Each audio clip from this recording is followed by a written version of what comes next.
It is a sphere inside a sphere. The inner sphere is metallic, R1, then there is vacuum, and the outer sphere is also metallic and has radius R2. And this is probably a solid sphere. Remember, C is Q divided by V.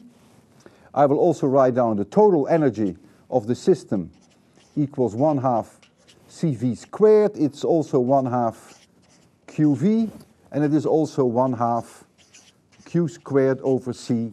This is all the same. You can apply any one of these three as it suits you.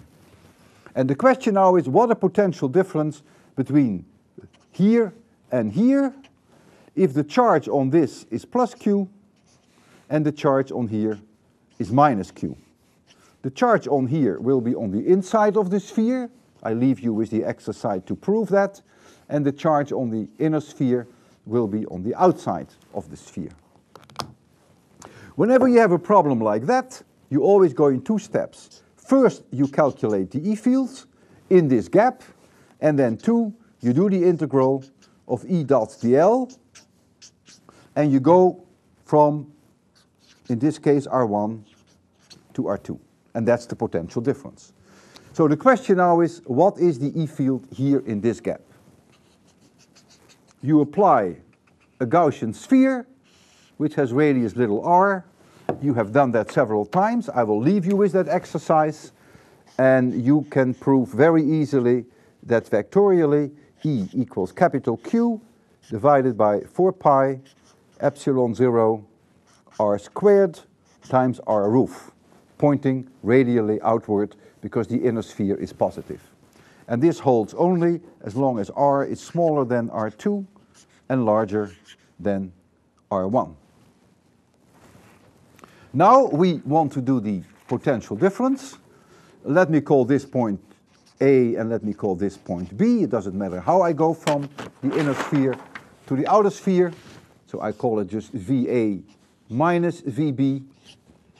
That is now Q divided by 4 pi epsilon 0 times the integral from R1 to R2 dr dot R roof, there's a dot product there, divided by R squared.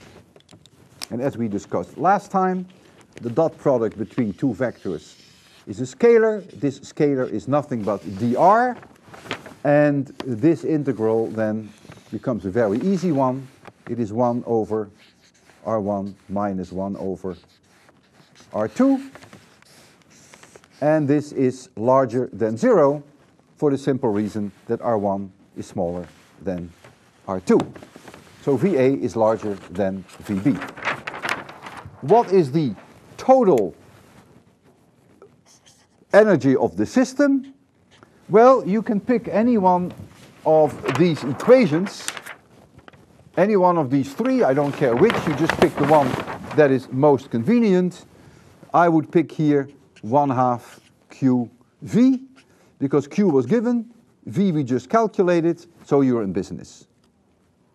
If you were interested in what the capacitance is, then you take Q divided by V.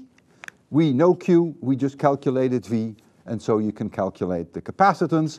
And I want to stress that the capacitance is independent of Q, and it is independent of V. It only depends on geometry.